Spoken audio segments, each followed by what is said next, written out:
aqui estou.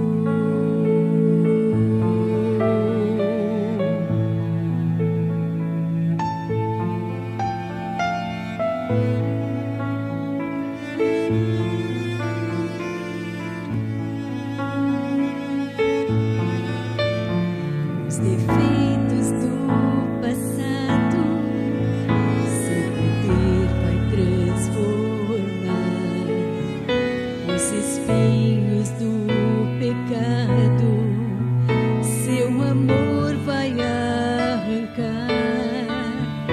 O vazio que te atormenta, só Jesus vai preencher. Se tua vida Ele aceita, pra que mais se esconder? Hoje é o dia de voltar. Não olhes para trás. Se teu coração falar, não adies nada mais. Só Jesus te ama assim. Lá na cruz em ti pensou. Tu és tudo para mim. Vem, meu filho, aqui estou.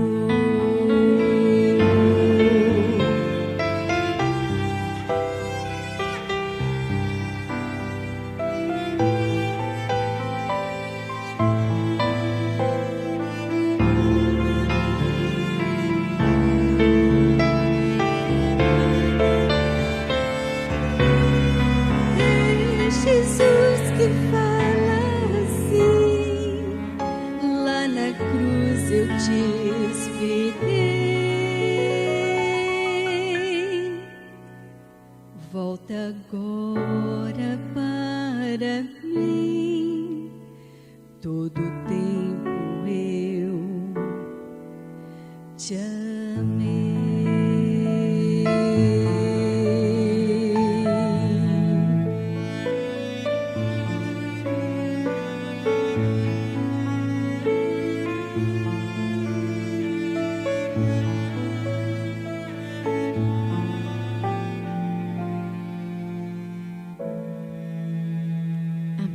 Amém. Amém. Deus seja louvado. Muito obrigado, Ellen, por esse hino tão lindo. E para você, amigo internauta que está nos assistindo e não percebeu algumas coisas, eu vou dizer. Eu gosto muito dos olhares cúmplices de marido e mulher. A Ellen cantando aqui na frente, e ela olhava lá para cima. E eu olhava lá para cima, e eu vi um rapaz assim sorrindo para ela e fazendo assim. Ô, meu caro câmera, Zé Luiz, coloque, você aqui, Oswaldo, olha lá em cima. Olha o câmera ali, tá vendo? Que o sonoplasta, o esposo da Ellen. Vocês são casados há quantos anos? 32 anos. Que Deus abençoe. É tão gostoso. Ela canta e olha para ele lá em cima. Aí eu olhei, o Eliezer estava assim, fazendo assim para ela. Deus seja louvado. Que bom. Prazer em ver os amigos que estão conosco nesta noite aqui na igreja. E você, amigo internauta que nos acompanha, aonde você estiver, sempre eu falo, entre em contato com o nosso Media Center, que no final do culto eu vou estar orando com você. Você do Facebook, continue mandando seus pedidos de oração, e ao orarmos uns pelos outros, Deus tem poder em assessorar a sua vida, dar a solução para os seus problemas, bem como para os meus, para todos nós. Alguém que está nos visitando nesta noite? Temos algum visitante? Temos alguém que está nos visitando? Hoje nós não temos nenhum visitante, a não ser você, internauta, né? Só o internauta que está nos visitando. E eu fico feliz em tê-los conosco nesta noite. Quando eu estava chegando aqui na igreja, eu estava ouvindo o coral ensaiando para a nossa cantata de Natal. Vai ser no dia 23, dia 13, não, dia 21 veio o coral, 29 veio o coral para cá de Vila Medeiros. e dia 13 nós vamos para lá. É isso. É mais ou menos isso. Olha, o meu maestro está me deixando aqui maus lençóis, mas é mais ou menos isso. Vamos nos preparando para a nossa cantata de Natal. E se porventura você que canta e gosta de cantar ainda não faz parte do coral, o maestro te dá todas as partituras, você ensaia em casa e já chega aqui sabendo, aí vai ensaiar. Que Deus abençoe a igreja que está aqui reunida.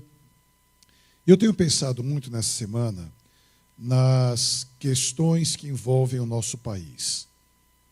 Eu já falei várias vezes aqui na igreja que nós não podemos usar o púlpito como tribuna, e nem como pastor eu posso ir a uma tribuna e usá-la como igreja. Nós estamos vivendo um momento muito difícil em nosso país. E a nossa responsabilidade como igreja é orar pelas autoridades que foram constituídas para nos governarem nesses próximos anos. Participar de movimentos agressivos, participar de confrontos, não ajudam. Nós devemos ser promotores da paz, ou como a Bíblia fala, pacificadores. Porém, quando nós vemos que as bolsas estão caindo assustadoramente, que o dólar está subindo, que a economia está entrando em um nível perigosíssimo, que nós estamos já vivendo uma pré-recessão. Recessão é quando, durante 3 meses, o produto interno de um país não aumenta e só diminui. Após o 3º mês, o país já começa a entrar em recessão. Me veio à mente o sermão de um pastor. E o sermão desse pastor foi tão duro, tão pesado, porque além de ele ter dito à igreja e à nação que poderia ouvir aquelas palavras, ele escreveu. Botou no correio para todos que pudessem receber aquela carta, lessem. Essa carta foi preservada durante tanto tempo. Eu vou ler um texto dessa carta e depois eu vou dizer quem é o pastor e por que ele escreveu isso daí. E depois que eu ler essa carta que ele mandou, eu vou fazer uma oração pedindo a bênção de Deus para a sequência. Se eu fizesse um sermão com essas palavras aqui na igreja, ou se eu escrevesse o que esse pastor escreveu e mandasse para as famílias, ou mesmo se eu apresentasse de alguma outra forma essas palavras, eu creio que eu seria processado, eu creio que a igreja não gostaria mais que eu fosse pastor aqui, eu creio que talvez eu seria demitido, porque são palavras muito duras. Eu vou ler e depois vou, nesse contexto, apresentar para os irmãos o motivo. Olha só. De onde vêm as guerras e pelejas entre vós? Porventura não vem disto, a saber, dos vossos deleites, que nos vossos membros guerreiam? Cobiçais e nada tendes. Sois invejosos e cobiçosos e não podeis alcançar. Combateis e guerreais e nada tendes porque não pedis. Ou, se pedis, não recebeis, porque pedis mal, para o guardardes em vossos deleites.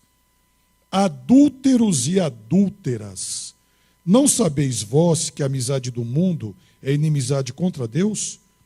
Portanto, qualquer que quiser ser amigo do mundo, constitui-se inimigo de Deus. Como a igreja se sentiria se eu olhasse para a congregação e dissesse adúlteros, adúlteras, invejosos, mentirosos, cobiçosos? Isso é pesado. Concordam comigo?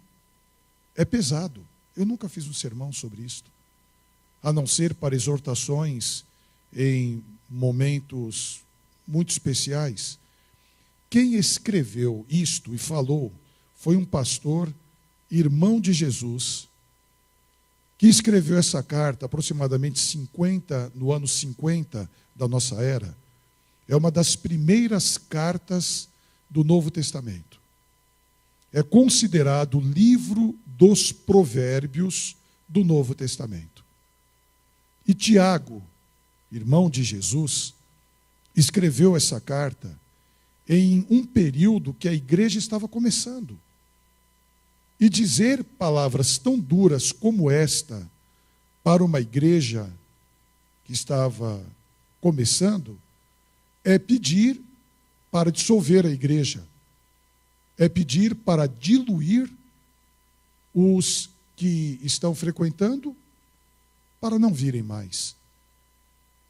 E quando hoje à tarde eu estava estudando esse texto, eu não sabia quem viria na igreja, eu fiquei pensando, eu não posso apresentar isso para a igreja, porque eu não creio que a igreja é assim. Agora, por que ele escreveu? Se ele era irmão de Jesus, o autor da essência do amor, ele ouviu quando Jesus disse: o mundo vai conhecer a igreja e o mundo vos conhecerá, não pela teologia, não pela retórica da palavra, não pela pregação. O mundo vai conhecer por amor. E agora ele diz palavras tão duras e quase agressivas como estas. Então, eu pego o contexto para uma sociedade que está vivendo desta forma, que eu creio não ser a nossa igreja. Eu creio que não é a nossa igreja. Mas a nossa sociedade vive guerreando. A nossa sociedade vive em atritos muito pesados. E eu pergunto, estamos inseridos nessa sociedade? Estamos. Nós comparecemos aqui à igreja poucas horas durante a semana. Temos o nosso estudo particular, nosso estudo pessoal. E quando hoje à tarde eu estava lendo, orando e meditando nessas palavras e perguntando a mim mesmo, por que Tiago escreveu de onde vêm as guerras e pelejas que existem entre vós? Não vêm a saber dos deleites ou das questões prazerosas pessoais que nos nossos membros guerreiam? Cobiças, invejas, guerras, tendências, são muito pesadas. Então agora eu vou orar para ler uma outra parte tão gostosa que Tiago apresenta. E esta parte que nós vivemos na sociedade, que nós vemos hoje, no meio que nós vivemos, pessoas cobiçosas, pessoas agressivas, pessoas que têm um espírito de confronto, em uma sociedade que não conhece Deus, nós vamos tirá-las à parte, essas palavras à parte, para podermos usar talvez em algum momento fora, e vamos ficar com o que ele escreve logo mais acima. E abra sua Bíblia agora no livro de Tiago, capítulo 3. Tiago, capítulo 3.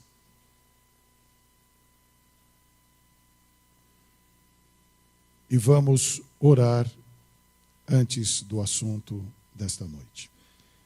Querido e bom Deus,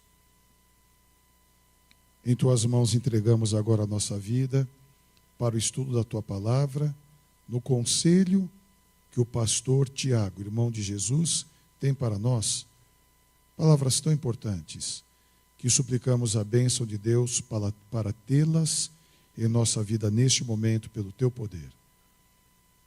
Perdoe os nossos pecados, a fim de que nada impeça ouvirmos agora a Tua voz. Dê paz ao nosso coração. Tire o cansaço, o sono, outros pensamentos e apenas e exclusivamente o poder do Espírito Santo de Deus em nossa mente e em nossa vida, em nome de Jesus. Amém. Tiago, capítulo 3, versículos 17 e 18. Primeiramente, versículos 17. Mas a sabedoria que do alto vem é primeiramente pura, depois pacífica, depois moderada, depois tratável, cheia de misericórdia, de bons frutos, sem parcialidade e sem hipocrisia. Quantos itens tem aí? Conte rapidamente. Quantos itens tem em um versículo só? Rapidamente. Quantos? 7. Será que não são 8? 7 ou 8? 8. É que tem uma que fala concomitante, logo depois da outra, que seria a 8ª. Olhem só, em um texto, em um versículo, quanta sabedoria. O que é sabedoria? É conseguir distinguir o que eu devo fazer, o que é certo e o que é errado. Ter a sabedoria para comer. É preciso ter sabedoria para comer ou não? Você chega no Mercadão, vê aquele sanduba de 30 centímetros. É um sanduíche famosíssimo, porque vem um pãozinho estalando e eles colocam ali carne seca, que eles fatiam com cebola, misturam e fazem um sanduíche desse tamanho. Aí depois tem um pastel famosíssimo de bacalhau. Já ouviram falar? Pastel do... Quantos aqui não comeram ainda? Quantos aqui vieram... Dá água na boca quando eu falo isso? É preciso ter sabedoria para comer? Ou não? Você chega em uma lanchonete, não vou dizer o nome, mas ela é famosa, e você pede um sanduíche. Se você não comer aquele sanduíche em 5 minutos, ou se eles servirem você e você não ingerir aquele sanduíche em 5 minutos, tem que jogar fora, porque a carne começa a apodrecer. Sabiam disso? E faz aquela propaganda com aquelas camadas, com vários produtos para degustar e dar água na boca. E aquilo salga um pouquinho a sua boca e você manda refrigerante. Aí daqui a pouco dá dor de cabeça, dá azia, começa a queimar aqui a garganta, aí você sapeca um sal de frutas aí, um antiácido para descongestionar. Aí chega a noite, você está sem sono. Toma remédio para dormir. Levanta dopadão e toma remédio para acordar. Porque não dá para você ir trabalhar zonzo. Aí toma um remédio para acordar. E vai um dia após o outro. Aí vai no médico. E fala assim: doutor, eu não sei o que acontece. Eu tenho uma vida regular. Eu não fumo. Eu não bebo. Eu não cheiro. Eu não tenho noitadas. Não sou adepto da número 1, nem da sim porque sim. Não sou adepto de nada disso. Aí ele diz: meu amigo, minha amiga, você está com o seu interior aí parecendo um queijo suíço, todo furadinho. Você está mal. Sabedoria. Será que eu já pensei que eu preciso de sabedoria para comer? Preciso. Sabedoria para ser casado. É preciso ter sabedoria para ser casado ou casada? Ou não? Oi? Doutorado em sabedoria? Doutorado em sabedoria. Que sabedoria? Eu vou dizer para vocês. Sabe qual é a principal sabedoria que precisa ter? Saber o que não fazer. Nós sabemos tudo o que tem que fazer. Tudo. As mulheres, eu tenho que fazer isso em casa. Os homens, eu tenho que fazer isso em casa. As mulheres, os homens, os pais, eu tenho que fazer isso com os meus filhos. Eu tenho que fazer isso no trabalho. Eu tenho que fazer isso quando eu chego. Eu tenho essa atividade. Agora nós temos que aprender a sabedoria do que não fazer. E uma das principais sabedorias que vem do alto para não fazermos é sabermos nos calar. É fácil saber calar quando você está com vontade de falar tudo. Então, olhem, esses 8 itens começam com a palavra sabedoria. Isto é, saber o que não fazer, saber o que fazer e como proceder. Mas a sabedoria que vem do alto é primeiramente pura. Por que, em primeiro lugar, não colocou o amor? O amor aparece nessa lista? O amor aparece nessa lista ou não?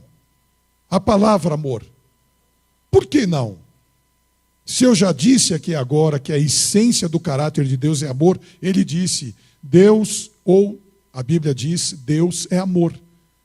Se Deus é amor, e Jesus falou que a igreja seria conhecida pelo amor, quando nos amássemos uns aos outros, por que então não apareceu aí o amor? Começou que a sabedoria que vem do alto é primeiramente pura. Então, eu quero conversar agora com a minha igreja, com você, internauta. Escreva aí para o nosso Mídia Centro, o Reginaldo, está lá em cima, o Zé Luiz, o Eliezer, o nosso câmera Osvaldo. Entre em contato com o Mídia Center e diga para eles, eles vão falar para mim, eles vão passar para mim. Por que diz primeiramente puro? Amigos, irmãos queridos, se não tivermos pureza de coração, nós não vamos ver a Deus. Bem-aventurados os puros de coração. A bem-aventurança lá no início de Mateus, no Sermão da Montanha, Mateus capítulo 5. O primeiro sermão de Jesus, ele falou sobre isso. E Tiago, irmão de Jesus e discípulo de Jesus, ouviu aquilo ali logo no início do sermão.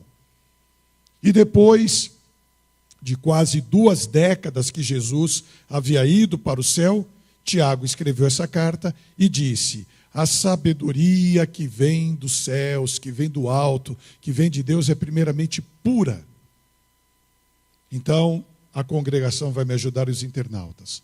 O que é ter um relacionamento puro, ser puro de coração, puro de pensamentos, puro de mãos, puro de lábios, puro de ouvido, puro de língua, puro do olfato. Quando eu li logo abaixo que ele diz que os membros guerreiam, as mãos, os nossos membros guerreiam entre si ou contra nós mesmos, o que seria a sabedoria ou o discernimento para fazer o que é correto sendo puro? O que seria isto? Amigos, irmãos queridos, ser puro de coração é não ter maldade.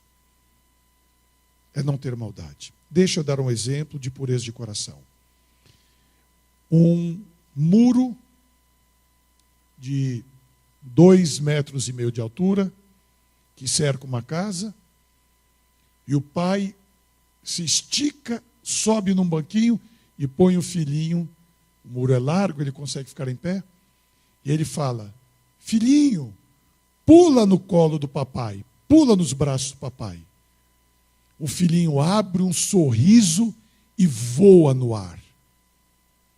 Em nenhum momento passa pela mente da criança que a hora que ele pulou, o pai vai sair e vai deixar ele se arrebentar no chão. Agora coloque um adulto lá e fala, meu amigo, pula nos braços do pastor. Pode pular. Ele pula? Não. Por quê? Porque o pastor é falho, o pastor vai sair de lado e vai deixar ele se arrebentar, o pastor vai receber o corpo dele em cima e vão cair os dois. Pureza é você ter confiança, é você saber que aquilo que você está fazendo é tão certo, tão correto, que você faz de olhos fechados, você faz com a tranquilidade da sua vida. Então, a sabedoria ou o discernimento para fazermos as coisas é primeiramente puro. não tem malícia, não tem palavras duras. E continua dizendo que depois de puro é pacífica. Há alguma bem-aventurança que fala sobre a pacificação? Bem-aventurados os pacificadores? Hã? O que é ser pacificador? O que é ser pacificador? Promover a paz. Primeiramente, você não pode ser briguento. E você tem que ajustar para as pessoas não serem briguentas. E eu pergunto, é fácil ser pacificador? Ou difícil? Fácil ou difícil? Difícil. Sabe por quê? A natureza que em nós habita, a natureza que nós temos, quando não é do alto, a natureza que nós temos, ela é de confronto. Ela é agressiva. A minha natureza é assim. Eu estou falando para mim. A minha natureza é de confronto. É agressiva. O discípulo de Jesus, chamado Pedro, ele era tão agressivo que quando ele viu as pessoas tocando em Jesus, batendo em Jesus, amarrando Jesus, ele puxou a espada e ele deu no meio da testa do servo do sumo sacerdote. Irmãos, ele era pescador, ele não era espadachim tão bom para tirar a orelha do sujeito. Um espadachim bom, eu estou com o Márcio aqui do lado. Corta a imagem aqui, vamos ver se eu pego o Márcio aqui. Corta a imagem aqui, vamos ver. Ok, vamos ver se eu pego o Márcio. Aqui, ó, levanta a mão, Márcio. Aqui está o Márcio, aqui, olha a minha mão aqui. Olha a minha espada aqui na mão. Eu dou uma espadada e tchum! Para eu cortar a orelha do Márcio, que está grudadinha aqui, não dá. Agora, como Pedro foi cortar a orelha do servo do sumo sacerdote? Porque ele deu no meio da testa, o sujeito saiu e pegou do lado. Ele era pacificador? Não. João, o discípulo de Jesus, como ele era chamado antes de converter? Filho do trovão. Filho do trovão. Devia ser aqui, você bonzinho perto deles. Tudo bonzinho, discípulo de Jesus. Ele devia ter aquela voz dura, pesada, agressiva. Filho do trovão. Convertido, ele começou a escrever filhinhos. Filhinhos. Não é assim.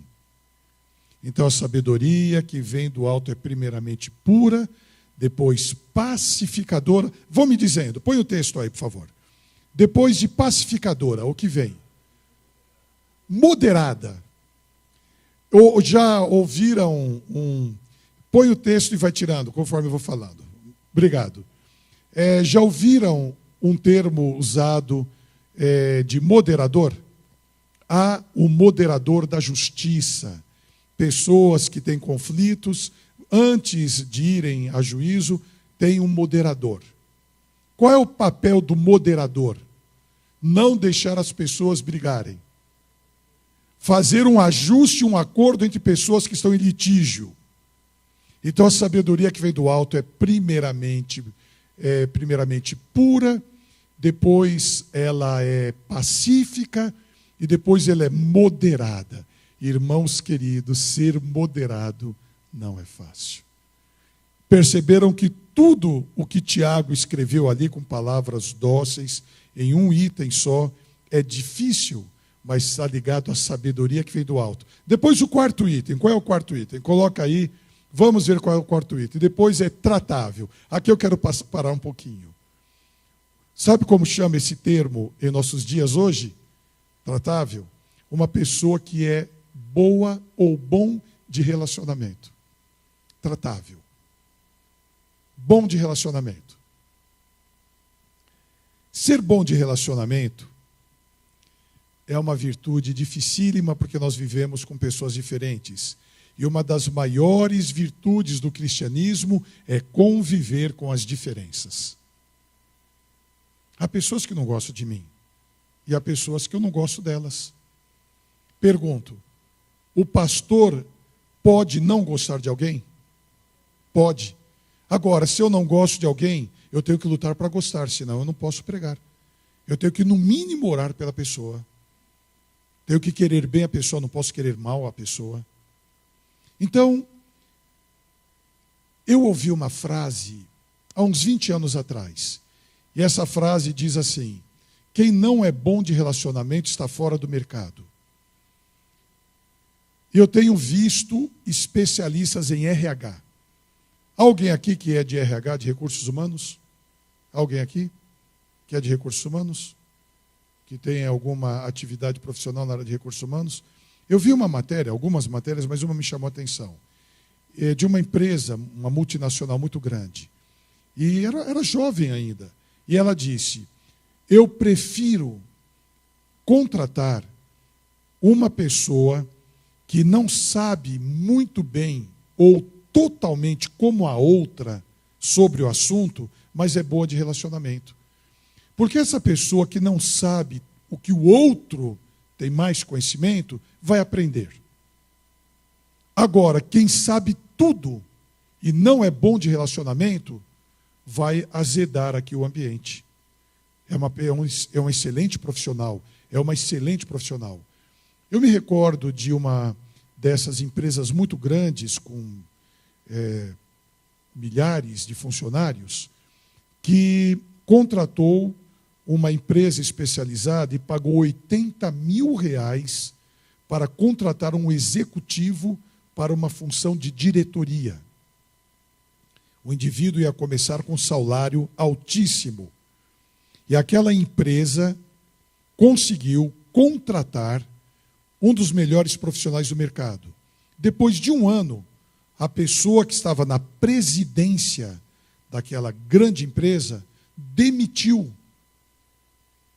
aquele que havia pago R$80 mil para uma empresa encontrar o perfil dele.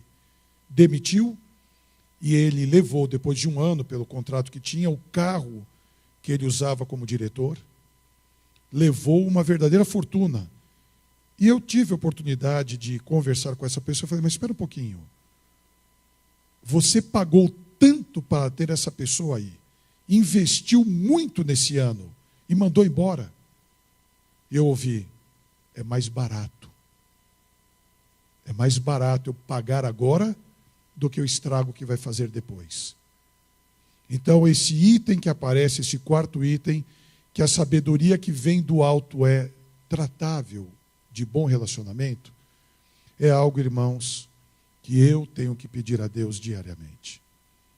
Eu tenho que pedir a Deus que dê a bênção para que eu possa ter esta condição de ter um bom relacionamento, que não é fácil, porque nós somos oriundos, nós chegamos de famílias diferentes, com costumes diferentes, e nos encontramos todos aqui na igreja, centenas de pessoas, depois de um trabalho.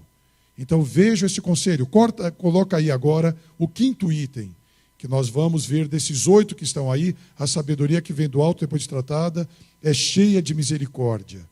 Sabe o que é misericórdia? É ter compaixão, ter dó, sentir pena. Isso que é misericórdia. Você olha para uma pessoa que errou e você não fica com raiva da pessoa. Você tem misericórdia. No relacionamento do casamento, do lar, é fácil ter misericórdia quando você tem certeza absoluta que você tem razão e foi mais uma vez xingado, agredido, agredida, e depois você fala ou pensa o que Jesus falou lá da cruz, o ato de misericórdia: Pai, perdoa-lhes porque não sabem o que fazem. Ter esse ato de misericórdia é fácil.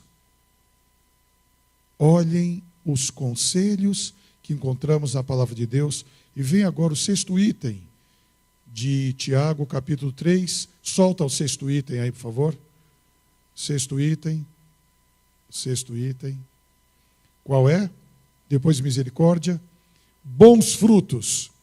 Vamos lembrar aqui a mexerica de Gálatas, uma fruta multifacetada em gomos. O fruto, tenta imaginar, um fruto multifacetado em gomos. Quais são os gomos do fruto do Espírito Santo? Me ajude a lembrar. Amor, paz, alegria, longanimidade, como?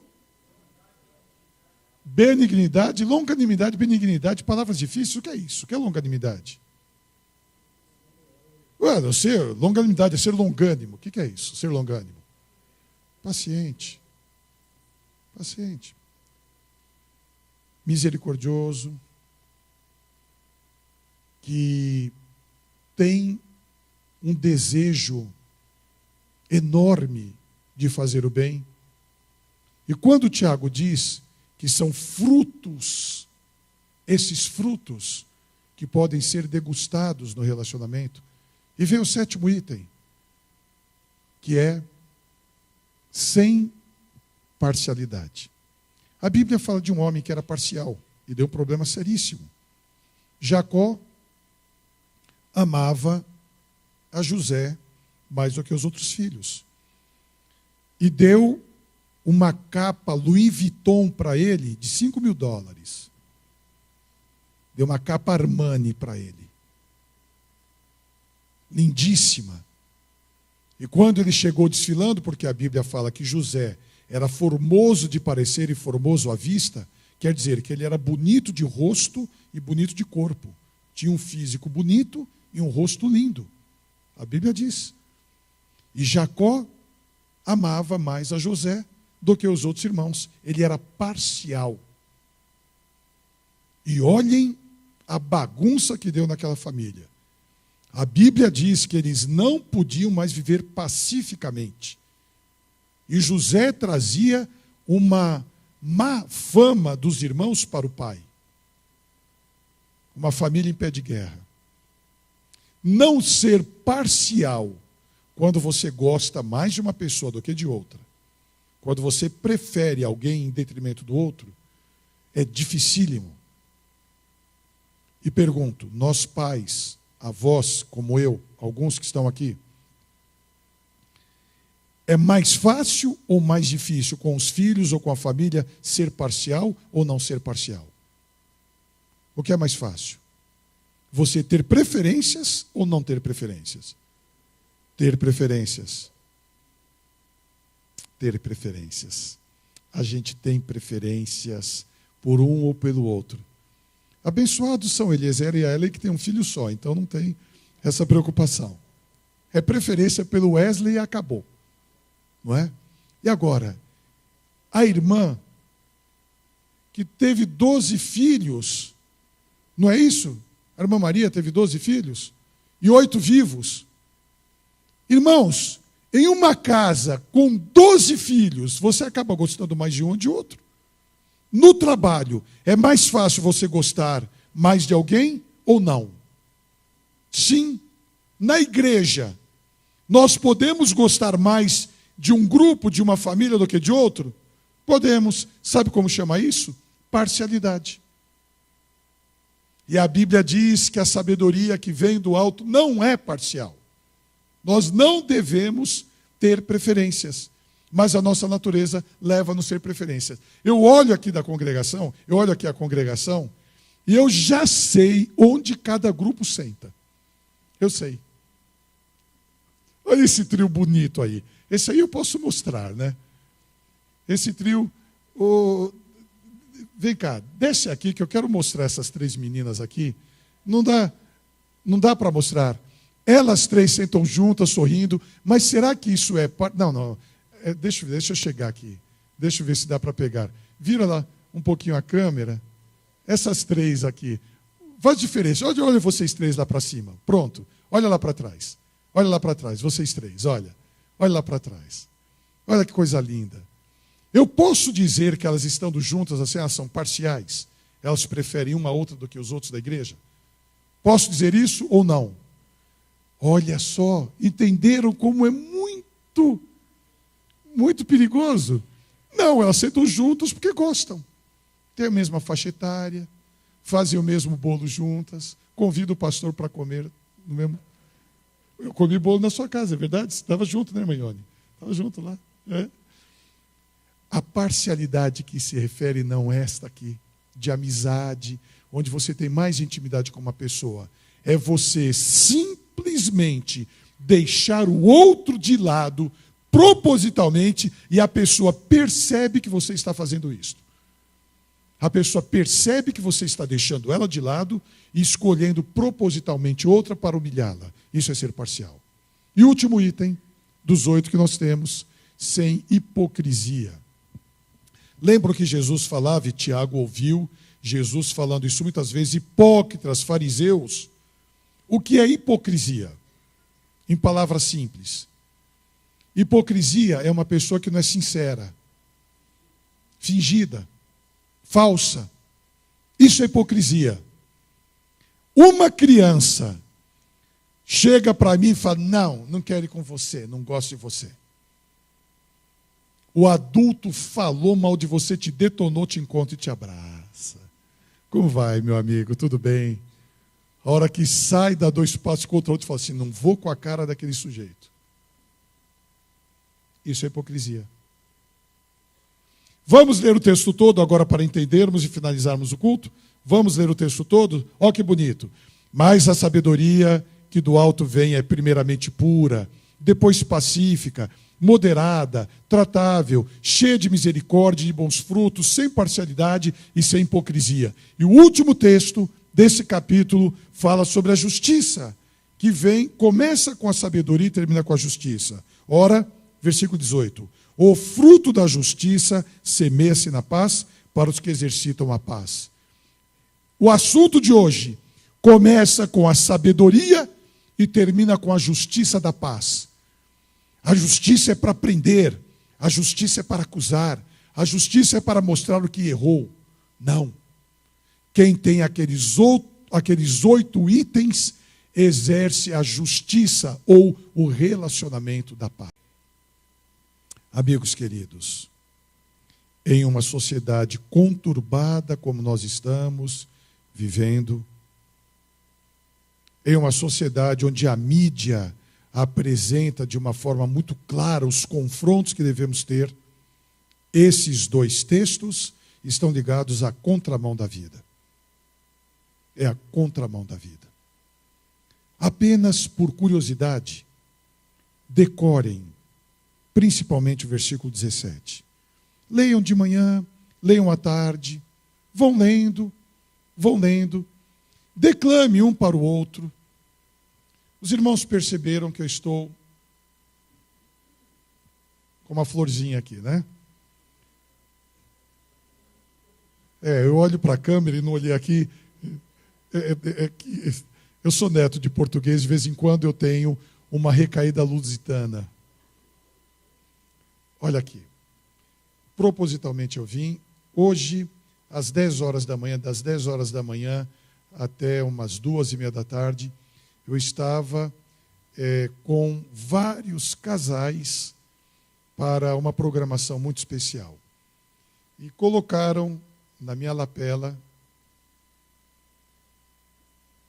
deixa eu chegar aqui mais perto para você ver. Olha que bonitinho. Não sou eu bonitinho, é a flor. Isso, corta essa parte horrível aqui do meu queixo. Isso. Olha que bonito. Isso daqui que eu trago é símbolo do encontro que eu tive hoje de manhã, que eu quero trazer para os irmãos nesta noite terminando, quando são exatamente 9 horas, após 1 hora de programação aqui na igreja. Com a bênção de Deus, termos essa sabedoria para depois exercermos a justiça da paz, nos fará homens e mulheres especiais, felizes e realizados nessa semana. Quando amanhecer segunda-feira, que nós formos para as atividades e nos lembrarmos disto, e eu peço a Deus que esse assunto que eu estou falando seja primeiramente para mim. Se nos lembrarmos disto durante o nosso dia, durante a atividade que nós vamos ter, nós vamos ser pessoas tão especiais que nós vamos chegar no trabalho aonde estivermos e vão dizer o que aconteceu. Você está sorrindo, você está feliz, acabou de passar por uma situação tão pesada. E dezenas de amigos de São Paulo, de Vitória, no Espírito Santo, de Santa Bárbara do Oeste, São João, São José do Rio Preto, Engenheiro Coelho. São dezenas de famílias que estão nos assistindo pela TV Vila Matilde. Nós vamos agora orar. Nós vamos orar pedindo a bênção de Deus para sermos estas pessoas que acabamos de ler agora. Mas antes da oração, me vem à mente um hino que eu gostaria que o Media Center me ajudasse. Vem, ó Jesus, entre nós morar. 454, 454. Vem, ó Jesus, entre nós morar, seja também teu o nosso lar. Deixa eu fazer diferente. William, vem aqui tocar. Dani, vem aqui cantar. Vem aqui. Eu gosto de improvisar nos cultos. Eu acho tão bonito quando eu vejo esse casal lindo aqui. O Dani que toca, o William que toca e a Dani que canta. Eu fiz o casamento deles outro dia. E eles têm um lar onde Jesus pode habitar. Dani, fica aqui do lado do William. Vem cá. Fica aqui do lado do William. Vem aqui. Fica aqui do lado dele. Vamos cantar juntos esse hino que fala 454. E para você, internauta, nós estamos em um programa ao vivo. E programa ao vivo nós improvisamos dessa forma. Porque eu sei que ele é pianista e eu sei que ela canta.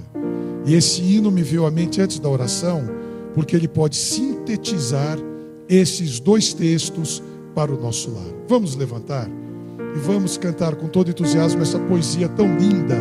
Vem Jesus com esses itens morar entre nós. E que Deus nos abençoe.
Vocês dois que simbolizam o lar nesta noite. Vamos orar. Querido e bom Deus, abençoe o lar recém-formado do William e da Dani, que representam nesta noite os lares de todos nós que aqui estamos na igreja.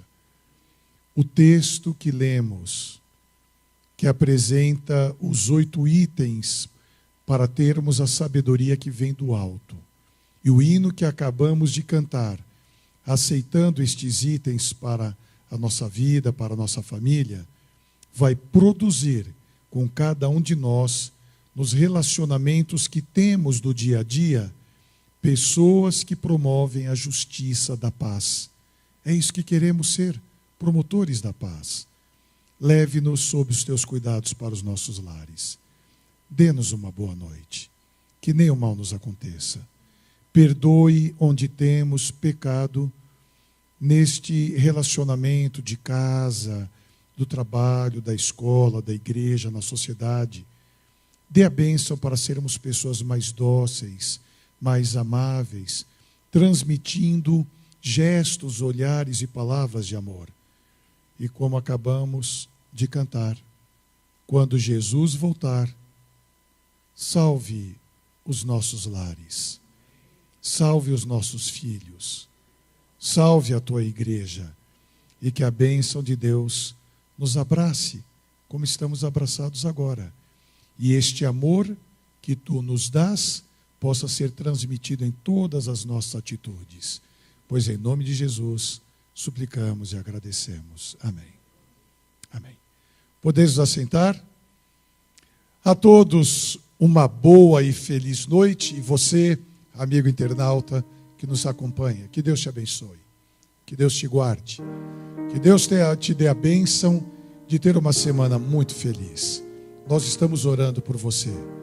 E quando você sentir no coração desejo de desanimar, lembre desse assunto, que há um Deus que te aconselha desta forma e te assessora em todos os momentos. E a congregação que aqui está, a bênção e a paz do Senhor, que Deus a todos abençoe.